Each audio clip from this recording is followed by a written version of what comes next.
이틀 전부터 코로나 백신 접종이 시작되었습니다. 지난 1년 동안 우리는 코로나로 인해서 많이 다들 힘들어했습니다. 백신을 통해서 이제 코로나가 다 극복되어져서 과거에 주셨던 일상생활의 그런 생활이 다시 정상으로 회복되는 은혜를 주시기를 주님께 기도합니다. 코로나를 우리가 1년 동안 같이 지내왔는데 어떠셨어요? 하나님에 대한 신뢰가 강한 믿음으로 살아오셨는지, 아니면은 코로나 때문에 항상 좌불안석 불안해하고 두려워하면서 살아오셨는지 어떻습니까? 어제 제가 잘 아는 분이 저녁에 전화가 왔어요. 종호사님 교회는 예배 잘 드립니까? 그랬어요. 그래서 우리는 뭐 예배 잘 드립니다. 안수기도 합니까? 그러더라. 안수기도 합니다. 그래도 됩니까? 그래도 우리는 뭐 별 일 없이 잘 진행하고 있습니다. 와, 간 크네요. 그러더라고. 간 크네요 안 하고 믿음이 크네요 했으면 제가 아멘 했을 텐데, 제가 간이 큰지 안 큰지는 잘 모르겠어요. 코로나19에 대한 이 현상에 대한 두려움, 아니면은 하나님에 대한 신뢰의 마음, 이 둘 중에 우리 자신들을 한번 점검을 해본다면 어느 쪽이 더 비중이 컸을까? 코로나19가 끝난다고 해서 우리 인생에 더 어려움이 끝난 건 아니에요. 또 다른 새로운 변수가 또 있습니다. 이제 나 연로하신 분들 지금 평생 동안에 살아오셨는데, 우리 교회 지금 제일 연로하신 분이 90세입니다. 90세. 얼마 전에 92세 된 권사님 한 분이 요양원으로 들어가셨어요. 자, 지금까지 살아오면서 어떻습니까? 편안한 날이 있었습니까? 항상 문제가 있었고, 항상 신문의 뉴스는 불행한 일들, 사고, 또 여러 가지 온 세상이 그런 어떤 어두운 뉴스들이 평생을 우리가 접하고 살았지 않습니까? 환경이 편안해지고 환경이 문제가 없는 것도 중요하지만, 그보다 더 중요한 것은 그 환경을 극복할 수 있는, 너희는 마음에 근심하지 말라, 하나님을 믿으니 또 나를 믿어라. 주님에 대한 믿음이 우리들에게는 더 큰 인생에 우리가 갖추어야 될 우리 인생의 필수적인 생명의 요소다 보여집니다. 그런 의미에서 시간이 갈수록, 날이 갈수록, 예배를 드리는 횟수가 늘어갈수록 저와 우리 모두의 믿음이 계속해서 수준이 올라가고 믿음이 점점 더 성장하기를 주의 이름으로 축복합니다. 오늘 성경에 나오는 이 나사로의 부활 사건은 예수님의 기적 사건 중에서 최고의 사건입니다. 그런데 이런 사건을 보여주신 의도가 뭘까요?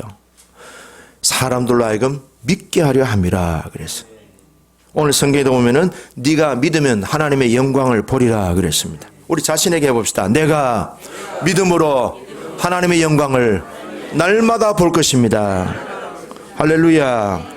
예수님이 오늘 이 나사로의 이 죽은 자가 나흘 만에 부활하게 한 이 사건의 목적이 뭔가 하면은 사람들로 하여금 예수님이 하나님의 아들이시고 예수님이 메시아이시고 예수님이 구주라고 하는 사실을 믿게 하려고 오늘 이 사건을 주님은 보여주셨어요.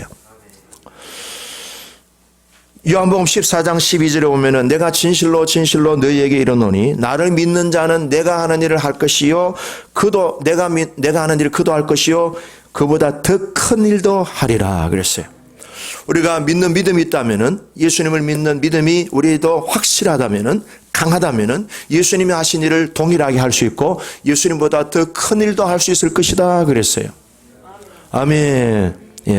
그래서 믿음으로 하나님의 영광을 우리가 매일매일 생생하게 경험할 수 있기를 축복합니다. 자, 예수님이 무덤을 막고 있는 돌을 보시고 마르다에게 돌을 옮겨 놓아라. 그리고 뭐라고 하셨습니까? 큰 소리로 나사로야 나와라 그랬어요. 자신 있다 이 말이에요. 오늘 성경에 보면 예수님이 자신 있는 게 뭔가 하면요, 41절과 42절에 보면은 아버지여 내 말을 들으신 것을 감사하나이다. 항상 내 말을 들으시는 줄 내가 알았나이다. 여러분 이렇게 할 수 있어요? 우리 하나님은 내 말을 항상 들으셔요. 내 기도를 항상 들으셔요. 그런 자신감이 있으세요? 그런 자신감이 우리에게 충만하기를 바라요. 내가 무슨 말을 하든지 내가 무슨 기도를 하든지 항상 내 아버지께서는 들으시고 응답해 주실 줄로 믿습니다. 이 믿음이 있다면 죽은 자 앞에서도 우리는 당당할 수 있는 거예요. 나사로야 나와라 할 수 있는 거예요. 예. 우리 앞에 있는 문제를 향하여 명령할 수 있는 거예요. 문제를 해결될지어다. 물질에 대한 문제, 질병에 대한 문제, 인생을 둘러싼 모든 우리의 환경들을 향하여 예수의 이름으로 명할 수 있는 거예요. 왜? 내 말을 항상 아버지께서 들으시는 줄로 믿기 때문에 그렇습니다. 이 믿음으로 성장하기를 2021년도에는 계속 고도의 믿음이 성장하기를 바랍니다. 고도의 경제 성장이 아니라 고도의 믿음이 성장되기를 바랍니다. 예, 그래서 여러분들 보고 야 나도 저 믿음 좀 따라가야 되겠다. 야 나도 저런 분의 믿음을 나도 좀 얻어야 되겠다 하고 여러분들 주위에 일당 100명, 1000명, 10,000명이 여러분들 주위에 모여들어서 여러분들의 믿음이 다 분여되어지고 여러분들의 믿음이 다 흘러가서 또 다른 많은 제2의 제3의 여러분들이 세워지기를 바라요. 자, 오늘 이 나사로가 이제 예수님의 이 기적을 통해서 많은 사람들이 이제 예수님이 하나님의 아들이시고 메시아이시고 구주이신 것을 믿게 되었다 하는 성경 구절이 나옵니다. 12장 11절 보시죠. 넘겨서 12장 11절 같이 읽어보겠습니다. 시작. 나사로 때문에 많은 유대인이 가서 예수를 믿음이 이르라. 예, 오늘 이 기적 사건의 목표는 예수님이 하나님의 아들 메시아이심을 믿게 하려고 하는 그런 목적으로 이 사건이 일어난 겁니다. 예수님이 오늘도 우리들에게 요구하시는 게 뭐예요? 잘 믿어라 이 말. 기왕이면은 큰 믿음의 사람이 되라. 그래서 우리의 믿음이 성장하고 우리의 믿음을 통하여 하나님의 영광이 나타나게 된다면은 이 사건으로 인해서 많은 사람들이 예수 믿고 구원받고 하나님의 자녀로 거듭나게 되는 그런 하나님의 뜻이 우리를 통해서 이루어져야 될 겁니다. 자, 따라합시다. 주여 내 믿음을 더하여 주세요. 내 믿음이 바울을 능가하고 베드로를 능가하고 예수님을 능가하는 큰 믿음이 되게 해주세요. 아이고 체면 있지 어떻게 예수님보다 더 큰 믿음이 됩니까? 괜찮아요. 예수님보다 더 큰 믿음의 소유자가 되기를 바랍니다. 할렐루야. 할 수 있다 하시니는 나의 능력 주 하나님 훨씬 말라 하시고 물결이를 끌어라 하시네. 할 수 있다 할 수 있다 하신 주 아멘. 할 수 있다 하신 주 믿음만이 할렐루야 믿음만이 능력이라 하시네. 할렐루야 믿음만이 능력이라 하시네. 옛날에 제가 불렀던 돌을 던져라 던져 믿음의 돌을 던져 골리앗 믿음 앞에서 꼼짝을 못한다네. 돌 날아와 꽉 박히니 쿵 넘어져 골리앗 믿음 앞에서 꼼짝을 못한다네. 할렐루야. 우리의 믿음의 돌을 항상 던지셔서 우리의 인생의 골리앗이 쓰러지고 하나님의 영광이 나타나기를 축복합니다. 믿음을 성장하기 위해서 우리가 꼭 해야 될 게 뭔가 하면요, 말씀입니다. 말씀을 읽으시고 말씀을 배우시고 말씀을 특별히 묵상을 많이 하시면 좋겠어요. 묵상, 되새김질을 많이 하셔요. 그러다 보면은 주님의 말씀이 내 안에 내 것으로 녹아서 인격이 되고 삶에서 나타나고 말에서 벌써 믿음의 말이 확 향기가 나타나고요. 다른 사람들에게 꿈을 주고 희망을 주고 용기를 주고 야 저분하고 얘기하면 나는 할 수 있어. 저분만 보면 나는 믿음이 쑥쑥 성장하고 있어. 저분만 얘기하면 마늘 냄새가 풀풀 나는 게 아니고 믿음의 향기가 나타나. 나는 저분하고 가까이 가고 싶어. 밥도 먹고 싶고 밥을 대접하고 싶어. 이런 좋은 빛의 사자들로 살기를 바라요. 자, 오늘 이제 내용은 나사로가 나왔는데 모습이 얼굴에는 수건을 덮었었어요. 그러니까 관 속에 묻혀있는 그대로 일어서서 나오는 거예요. 비정상이에요. 믿음으로 일어서기는 일어섰는데 머리에 쓴 수건을 벗겨야 돼. 온몸은 그냥 뱅뱅뱅뱅 배로 다 감아놨어. 그래서 예수님 뭐라 했어요? 풀어놓아 다니게 하라 그랬어요. 따라합시다. 풀어놓아 다니게 하라. 내 영혼아 풀어질지어다. 내 영혼아 결박이 끊어지고 동요맨 끈이 끊어지고 가두고 있는 옥문이 열릴지어다. 할렐루야. 2021년도에는 풀어놓아 여러분들을 통해서 많은 축복이 다른 사람들에게 선한 영향력이 풍성해지기를 바라요. 가족의 둘 이번에 따라 필독서 있죠. 읽어보셨죠? 거기 보면 이런 내용이 나와요. 현대인의 10명 중에 7명이 어떤 식으로든지 중독 상태에 있다 그래요. 현대인 10명 중에 7명이 중독 상태에 살고 있다. 예. 어떤 집사님이 제보고 그래요. 목사님, 우리 남편은요 퇴근해서 집 오면은 그때부터 계속 뭘 봐요? 핸드폰 보는 거예요. 밥 먹을 때도 보고 애들이 와도 그거 보고 아내가 옆에 있어도 계속 그걸 끼고 다녀요. 목사님, 우리 남편이 아무래도 핸드폰 중독자인 것 같아요. 그런데 뭘 봅니까? 그러니까 만화를 봅니다. 만화. 계속 만화 본다. 코로나 시대를 지나면서 어떤 또 통계를 보니까 목회자가 10명 중에 7명이 우울증 걸려있대요. 그럼 성도들은 어떻게 되겠어요? 이 중독은요 대물림 될 수 있어요. 부모님이 중독이 있으면 자녀들이 거의 대물림이 됩니다. 아버지가 알코올 중독, 거의 자녀들이 알코올 중독합니다. 아버지가 성중독, 자녀들이 거의 그쪽으로 또 빠져요. 아버지가 일중독, 자녀들이 거의 일중독으로 빠집니다. 현대인들의 10명 중에 7명이 중독에 중독 빠져있다. 심각하지 않습니까? 여러분, 부모가 심은 대로 자녀들이 거두게 됩니다. 예수 이름으로 거듭난 우리 인생은 어떤 것에도 묶이면 안 돼. 우리는 오직 하나님께만 묶일 뿐입니다. 돈에 묶여서도 안 되고 코로나에 묶여서도 안 되고요. 사람에게 묶여도 안 되고요. 일에만 묶여도 안 되고요. 우리는 오직 하나님께만 묶여서 그분의 소유된 그분의 사람으로서 그래야 우리의 믿음이 하나님의 영광을 드러낼 수 있는 축복의 통로가 되기를 바랍니다. 우리의 나를 묶고 있는 끈이 뭘까요? 내가 믿음으로 하나님의 영광을 보지 못하게 만드는 나를 묶고 있는 끈이 뭘까요? 나를 뒤집어 씌우고 있는 모자는, 이 머리에 쓰고 있는 수건은 뭘까요? 풍성한 삶을 회방하고 있는 나를 꽁꽁 묶고 있는 끈이 뭘까요? 가정의 행복을 자꾸만 빼앗아가고 약탈해가는, 그러면서 내가 묶여있는 게 뭘까요? 내가 아내한테, 내가 남편한테, 내가 자녀들한테 집중하지 못하고 계속 내 마음을 분산하게 만들고 하나님에게 집중하지 못하게 만드는 내 마음을 흐트러뜨리는, 내 마음을 산만하게 만들고 있는 그것이 뭐냐면 나의 관심을 끌고 있는 게 뭐냐요?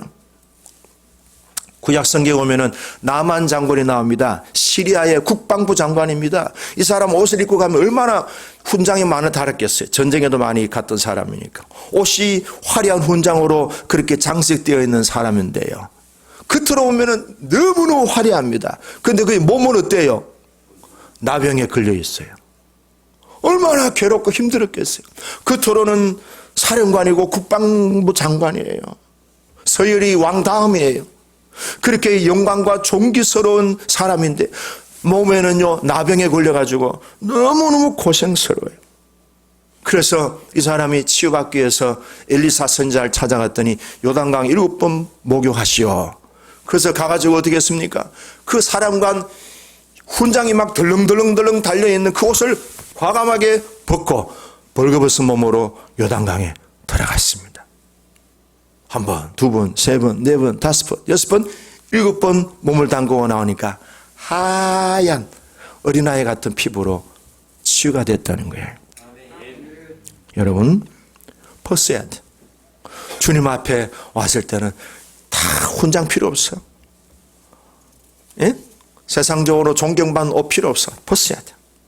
그냥 벌거벗은 몸으로 주님, 나는 이렇게 나병에 걸렸습니다. 주님, 나는 이렇게 마음이 너무너무 무겁습니다. 주님, 나는 이렇게 마음이 너무 슬픕니다. 나는 너무 억울합니다. 겉으로 포장하지 말고 가면 쓰지 말고 다 그냥 오픈해서 주님 앞에 내려놓을 때에 여호와의 치유의 광선이 우리에게 임하여 우리의 영혼은 외양간에 송아지가 뛰는 것 같이 기쁨과 삶의 열정으로 뛰게 될 줄로 믿습니다. 여러분, 나를 묶고 있는 그 강력한 결박이 무엇인지 우리 스스로 진단해 보시고 예수의 이름으로 그 흉악의 결박을 매일매일 순간순간 끊어버리셔서 우리를 통하여서 하나님의 영광이 온 열방에 확장되기를 바랍니다. 제일 첫 번째는요, 우상 숭배를 멀리 해야 돼요.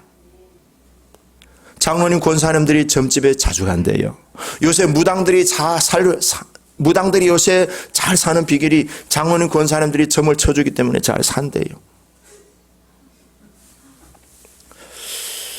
어떤 집에 노골적으로 써놔요. 장로님, 권사님, 집사님 환영합니다. 50% TC 해줍니다. 여러분, 일단은 답답한 마음에서 가서 점치고 오지만요, 벌써 영혼이 벌써 오염이 되는 게 잘 되는 것 같죠? 10배를 잘 되는데 1000배로 빠져나가요. 그걸 알아야 돼요. 시편 16편 4절에 보면은 다른 신에게 예물을 드리는 자는 괴로움이 더할 것이라. 이게 뭐예요? 멘탈의 문제가 오는 거예요. 정신적인 질환의 문제가 오는 거예요. 우울증이 올 수 있고요, 공황장애가 올 수 있고요. 그 다음 단계는 뭐예요? 정신분열이 오는 거예요.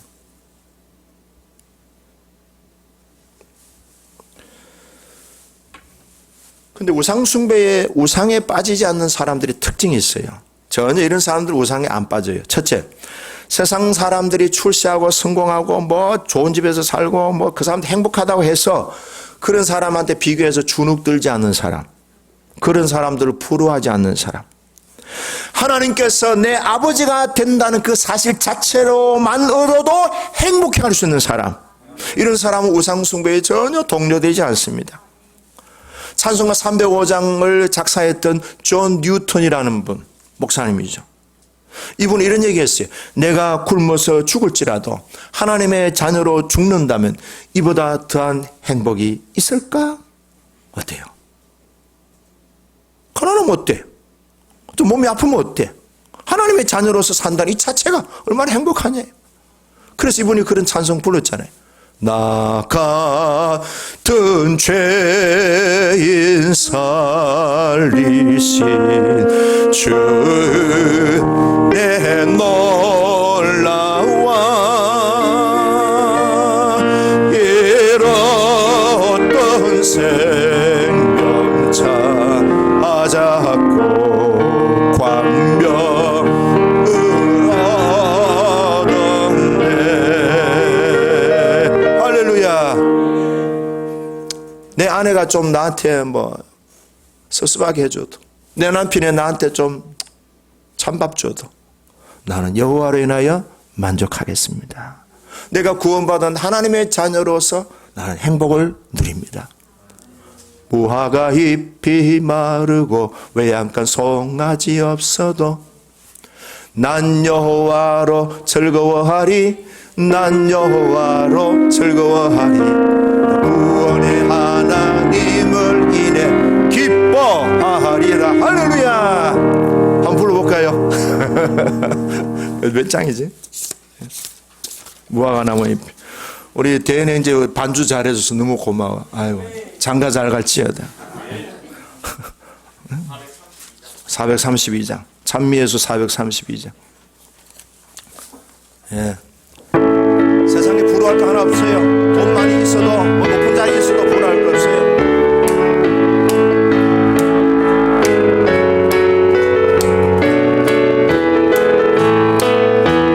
무화과나무 잎이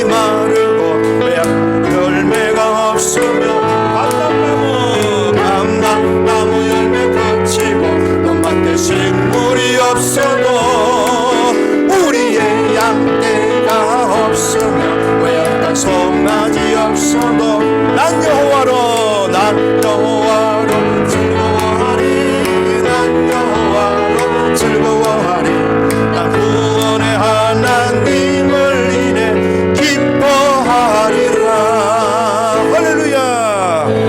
예, 돈 좀 뭐 수입이 좀 부족해도 몸이 좀 아프더라도 아내가 나한테 좀 서슴하, 남편이 나한테 좀 힘들게 하더라도 난 여호와로 인하여 기뻐하리로다 하면은 기쁨이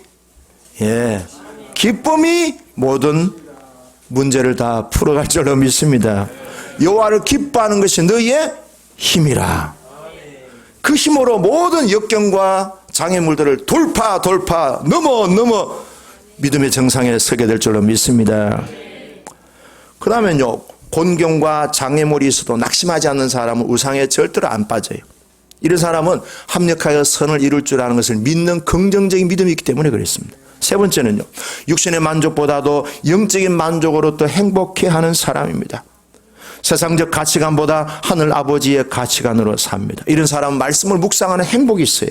그 다음 네 번째는요, 현실을 있는 그대로 받아들입니다. 도피하지 않습니다. 회피하지 않습니다. 변명하지 않습니다. 그냥 잘못했으면 잘못됐다. 이건 내가 변화되어야 될 부분이다 인정하면서 너의 변화가 아니라 나의 변화에 힘을 씁니다. 이번 코로나 때에 우리 그 청소년 신앙 리포트라고 하는 그 책에 보니까요, 이번 코로나 때에 청소년 크리스찬들의 의식이 조사가 되어졌는데요, 코로나로 인해서 좋아진 점이 뭐냐 하니까 나를 성찰할 수 있는 기회가 되어서 좋습니다. 그래요. 야, 수준 있죠? 그러면서 기독교인으로서의 나의 정체성을 고민하게 됐습니다. 결국 청소년들이 결론은 뭐냐? 내 신앙을 책임질 수 있는 사람은 목사님도 아니고 부모님도 아니고 친구도 아니고 내 자신이라는 것을 절실히 깨닫게 됐습니다. 내가 신앙의 주체이구나. 누구를 의지하지 않고 내 스스로 홀로 하나님 앞에서 내 신앙을 잘 일구면서 살아야 되겠다는 그런 성찰, 그런 것을 발견하는 시간이 됐다고 하는 걸 보고 수준 높다 싶었습니다. 그 다음에 마지막으로 우상 숭배에 빠지지 않는 사람의 특징은요, 세상 사는 사람들, 주위에 있는 사람들이 나를 어떻게 평가하는가, 이게 중요한 게 아니에요. 하나님이 나를 어떻게 평가하시는가, 거기에 관심을 두는 사람들은 우상에 빠질 이유가 없는 거예요. 여러분, 우상 숭배하는 것은 내 인생을 거기에 결박하는 겁니다. 우상 숭배는 내 인생을 결박하는 밧줄입니다. 무지무지하게 굵은 밧줄입니다. 특별히 우상 숭배에서 현대인들의 우상이 뭔지 아세요? 자기 숭배입니다. 자기 숭배. 요새 아이돌이라는 말 많이 하죠. 아이돌이라는 말이 우상이라는 뜻이에요. 그런데 자기를 우상화하는 시대를 살고 있습니다. 어떤 분하고 대화를 나누는데 그래요. 그분이 부인 집사님이 그래요. 목사님, 우리 남편은요, 내가 100가지 일을 하면은 100가지 일을 다 싫어합니다. 우리 남편은 내보고 이렇게 얘기합니다. 내가 원하는 대로 해. 나만 따라와. 너는 내가 시키는 대로만 해. 목사님, 나는 내 남편에게 어떤 존재입니까? 로봇입니까? 꼭두각시입니까? 저는요,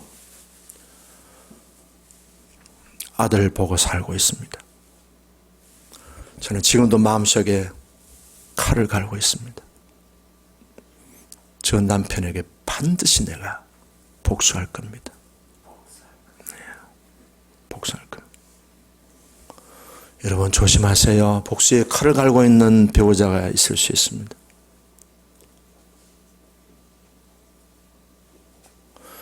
그럼 어때요? 두 분 다 불행하잖아요. 복수에 칼을 갈고 있다고 하니 그 인생이 얼마나 불행해지겠어요. 자, 오른손. 혹시 복수에 칼을 갈고 있는 분 지금 손을 살짝 드세요. 살짝. 예수 이름으로 그 칼을 내려놓으시기 바랍니다. 예. 그러면서 그분 그러더라고. 자기 남편한테 그랬대요. 나는 당신에게 어떤 존재입니까? 물었대요. 나는 당신의 밥 해주는 밥쟁이입니까? 방 청소하는 몸종입니까? 나는 당신에게 어떤 존재입니까? 그러면 남편이 가만히 있더라. 그래서 그 아내가 그러더라고요. 목사님, 우리 남편은요, 자기 뜻대로 자기 의지대로 안 되면 힘이 빠진다고 얘기합니다. 문제 있죠? 여러분, 내 뜻대로 내 의지대로 안 되면 힘이 빠지면은 그 어떻게 주님 뜻대로 살 수 있겠어요? 불가능합니다. 그건 교회 집사님이세요. 본인은 잘 믿는다고 해요. 항상 아내 보고 네가 바뀌어야 돼. 네가 문제야. 네가 바뀌어야 돼. 자기만 옳다고는, 자기에게만 기준을 두는 이 사람도 자기가 우상해. 자기가. 자, 따라합시다. 나도 잘하고 당신도 잘하고 I am okay, you are okay. 이게 상호작용이 되는 거예요. 이 사람은요, 독재자야. 그냥 독재자야. 내 시키는 대로만 해. 나 따라만 와. 내가 하라는 대로만 해. 이 독재자 아닙니까 이게? 하나님이 우리에게 그렇게 하셨어요? 아니잖아요. 독재하시는 우리 남편들이 있으면 빨리 회개하시고 그 독재 자리에서 철수하시기 바랍니다. 예, 철수하시기 바랍니다. 안 철수하시면 안 돼요. 철수하십시오. 그 자리는 주님의 자리예요. 예, 부모님이 자녀들한테도 독재하시면 안 돼요. 아들의 의사를 존중해주고, 그래, 아빠 생각도 옳고 네 생각도 옳다. I'm okay, you are okay.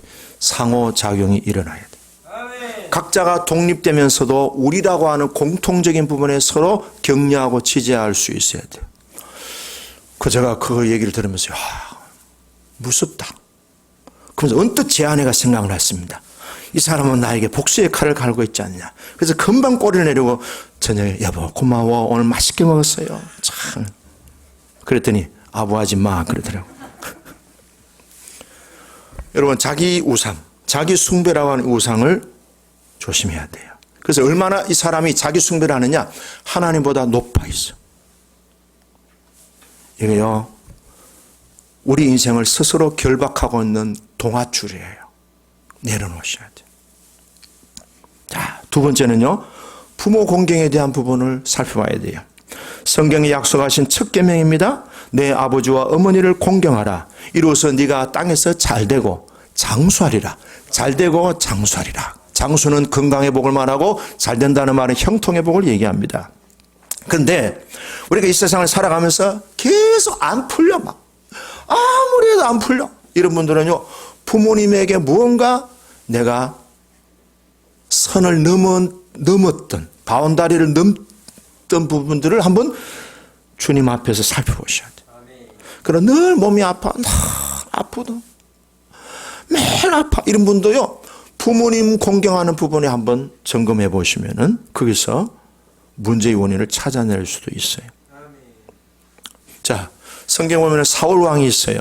이 사울 왕은 아버지와의 관계도 힘들었지만요, 사울 왕의 영적인 멘토, 영적인 아버지가 사무엘 선지자였어요. 근데 사울 왕이 사무엘 선지자와의 관계가 단절되면서 뭐가 언제 아세요? 귀신이 들어왔어요. 악한 신이 들어와서 늘 두통으로 시달렸어. 두통으로 시달렸어. 그리고 사울 왕에게는 항상 불안과 두려움이 떠나지를 않았어요. 마지막 죽는 순간까지 사울 왕은요, 불안과 두려움으로 너무 그렇게 매여 있었어요. 묶여 있었어요. 결국 죽었어요. 근데 그만 죽는 게 아니라 아들 3명 같이 다 죽었어요. 아버지하고. 잠언 20장 20절에 자기의 아비나 어미를 저주하는 자는 그의 등불이 흑암 중에 끄짐을 당하리라. 등불이 뭐예요? 등불은요, 눈을 말하는 거예요. 눈. 근데 이 등불, 눈이 이게 깜깜하게 있어요. 그러니까 보이는 게 있어요? 안 보여. 이 사람은 아무리 자기는 판단해서 좋은 길 간다고 하는데 깜깜한 이 암실 속에서 눈이 어두워서 분별력 자체가 떨어지고요, 선택이 안 돼. 부모를 저주하는 사람은 그런 하나님이 흑암 가운데 그가 처해리라 그랬어요. 사람의 영혼이 하나님의 등불인데 영혼이 벌써 부모를 공경하지 못함으로 막혀 있어요. 자, 이런 것들이 인생을 계속 힘들게 만들어요. 부모와의 관계를 화평하게 해야 돼요. 화해해야 돼요. 해봅시다. 부모님도 사람입니다.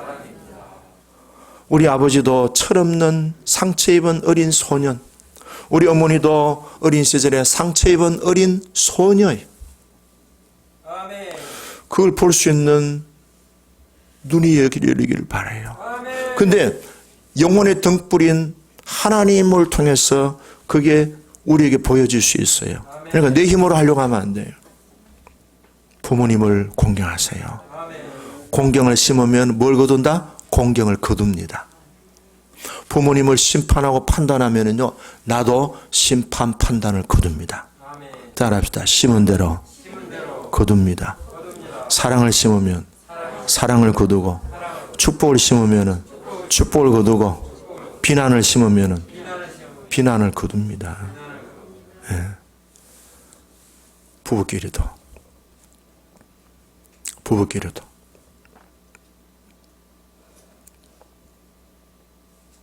좋은 것을 자꾸 심으려고 하세요. 예. 세 번째입니다. 내적 맹세가 있어요. 오늘 다 못하는데요. 내적 맹세까지 하고 마무리하겠습니다. 우리가 어린 시절에 성장하면서 우리 마음으로 내적 맹세한 것들이 많이 있어요. 예를 들어서 난 아버지 같이 살지 않을 거야. 나는 절대로 엄마 같은 여자 안 만날 거야. 이런 맹세하는 거야. 마음속으로 다짐하는 거예요. 자, 가만히 보세요. 나는 아버지 같이 안 살 거야. 엄마 같은 여자 안 만날 거야. 엄마 같은 인생 안 살 거야 하는 그 속에는 판단이 있습니다. 그 다음에 정죄하는 게 있어요. 그 다음 또 뭐 있죠? 용서 못하는 게 있어요. 그 다음 또 뭐 있어요? 공경하는 마음이 있어요? 없어요? 없어요.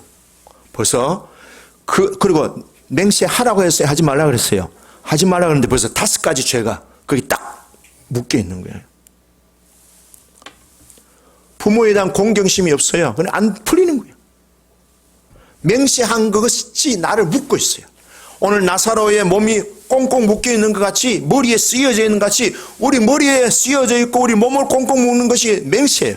판단하고 정죄하고 심판하고 용서하지 못하고 공경하지 못하는 그것이 우리 인생을 묶고 결국은 뭐예요? 가난하게 만드는 거예요.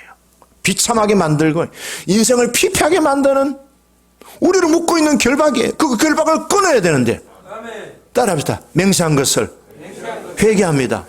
취소합니다. 용서합니다. 감사합니다.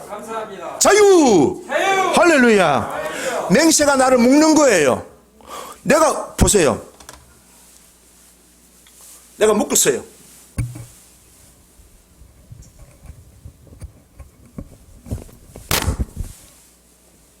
누가 묶었어요? 내가 묶었어요. 이 수건이 나예요. 이 사람 묶었잖아요. 그럼 이 사람은 내하고는 뭐가 돼요? 하나가 되는 거예요. 그럼 이 사람한테 있는 게 나한테 와요, 안 와요? 와요. 자, 예를 들어서 이런 사례가 있어요. 아버지가 술을 많이 먹었어요. 그리고 아버지가 외도를 많이 했어요.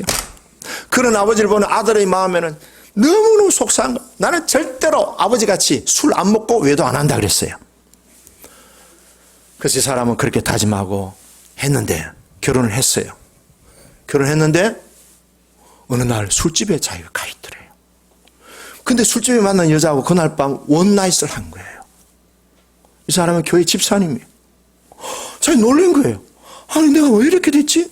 내가 왜 이럴까? 그래서 마음으로 막 그냥 너무 당황스러운 거예요. 자기는 절대로 아버지를 안 닮는다고 했는데. 그래서 목사님 만나서 상담했어요. 그때 목사님이 집사님 어린 시절에 아버지와의 관계가 어땠어요? 물었어요. 그랬더니 우리 아버지요 술 고래고요. 우리 아버지 외도를 많이 했는데요. 나는 그 아버지를 보고 나는 아버지 같은 인생 안 산다고 그렇게 제가 다짐하고 맹세했어요. 아버지를 판단했어요. 아버지를 정죄했어요. 아버지를 마음으로 비난했어요. 그 아버지를 내가 용서하지 못했어요. 아버지를 내가 공경하지 않았어요. 당신이 아버지를 묶었고 그 아버지 이슈가 당신하고 같이 공유되는 겁니다. 그럼 공유 안 하려면 어떻게 해야 돼요? 풀어! 끊어버려 그냥! 예수 이름으로 다 끊어버립니다. 풀어버립니다. 비판, 비난, 판단, 정죄한 거 다 예수 이름으로 취소합니다.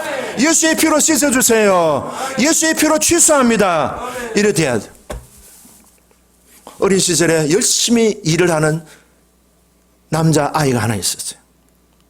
그 자기는 열심히 가정을 위해서 일하고 하는데 마음속으로 우리 엄마가 칭찬해 주겠지, 우리 엄마가 칭찬해 주겠지. 그래가지고 엄마가 칭찬해 줬을 기대했는데 엄마가 칭찬을 너무 안 해줘. 속으로 막 너무 섭섭해가지고 내가 만약에 어른 돼가지고 아버지 되면 우리 아이한테 마음껏 내가 칭찬해 줄 거야 그랬어요. 근데 결혼했어요. 어느 날 자기를 보면서 뭘 느꼈어요? 칭찬을 많이 하고 있어요? 인색해 있어요? 인색하고요. 자기를 보니까 칭찬이 인색한 거예요. 묻고 있는 거예요, 그게. 묻고 있으니까 엄마하고 나하고 묶여 있어요. 엄마를 비판하고, 엄마를 판단하고, 엄마를 정죄하고, 엄마를 공경하지 못했고, 엄마를 심판했어요. 용서하지 못했어요. 엄마를 꽉 묶었어. 누가 묶었는데? 내가 묶었잖아요. 엄마하고 내하고 묶이니까 뭐가 돼요? 하나가 되는 거예요. 공유하는 거예요. 아하. 그래서 하나님 앞에 주님 제가 잘못했습니다. 엄마를 마음속으로 비판, 판단, 정죄하고 공경하지 못한 것을 제가 회개합니다. 그리고 내가 엄마같이 안 할 거야 라고 마음으로 맹세한 것을 예수 이름으로 취소합니다. 따라 예수 이름으로 맹세한 것을 취소합니다. 그리고 회개하고 나니까요, 자유가 된 거예요.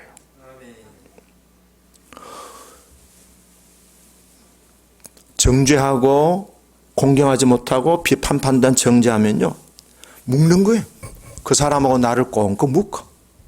그러니까 비판해야 돼요, 정죄해야 돼요, 심판해야 돼요, 판단해야 돼요. 자, 따라합시다. 난 오늘부터 모든 비판, 판단, 비난, 심판을 십자가 밑에 내려놓습니다. 그동안에 맹세한 것 있으면은 예수 이름으로 취소합니다. 제가 몰라서 그랬습니다. 주님 용서해 주세요. 아멘. 용서하지 못하는 것은 나를 그 사람에게 묶는 거예요. 묶으면은 그 사람의 것과 내 것이 이슈가 공유되는 거예요. 공유되면은 그 사람께 그대로 다 오는 거예요. 그러니까 부모와의 관계에서 뭐예요? 화해가 돼야 돼. 예수님이 이 땅에 오신 목적이 뭐예요? 원수된 관계를 화해시키기 위해서 오신 거예요. 그러므로 우리도 예수를 믿는 하나님의 성령이 우리에게 임한다면 우리에게 있는 이 성령은 사람과의 관계를 묶는 게 아니고 풀어주는 거예요. 화해케 해주는 거예요. 용서하시길 바라요. 지금도 이렇게 있으면 용서하세요. 용서하면 그 다음 문제는 주님이 다 풀어가셔요. 시온의 대로를 열어주세요. 하나님의 영광을 보게 됩니다. 그 사람한테 왜 매여? 왜 그 사람한테 내 인생을 올인해요? 풀어주세요. 자유 예수 이름으로. 주님에게만 온전히 연합하시고 주님에게만 속해 있다면 여러분들에게 하나님 필요한 대로 재정도 부어주시고 사람도 붙여주실 것이고 일거리도 몰아주실 것이고 여러분들이 하나님의 영광을 봄으로 우리 때문에 주에 있는 많은 사람들이 예수 믿는 아름다운 그런 현장을 볼 수 있지 않겠습니까? 그렇게 살아가기를 주의 이름으로 축복합니다. 기도하겠습니다.